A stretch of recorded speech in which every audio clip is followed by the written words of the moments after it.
Marcato, questa è una piccola precisazione, critica, cosa dice? Cioè rischiamo di far fuori la merce subito con questi saldi così anticipati? Prego.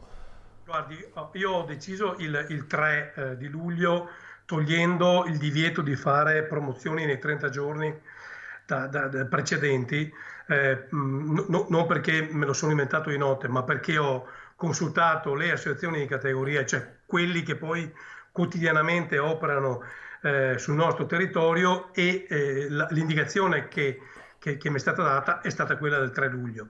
Dopodiché sono andato in commissione nazionale attività produttive e la stragrande maggioranza delle regioni, soprattutto le nostre contermini, erano per il 3 luglio. Allora si è voluto fare un provvedimento che fosse omogeneo per tutta l'Italia per evitare anche quella concorrenza, diciamo così, sleale a confine che può danneggiare l'una o l'altra regione. Quindi non ho fatto nessun passo, come dire, da solo, l'ho condiviso con le sezioni di Chiaro. categoria, qualche voce distonica c'era, come è normale che sia, ma io ho anche il dovere di fare sintesi.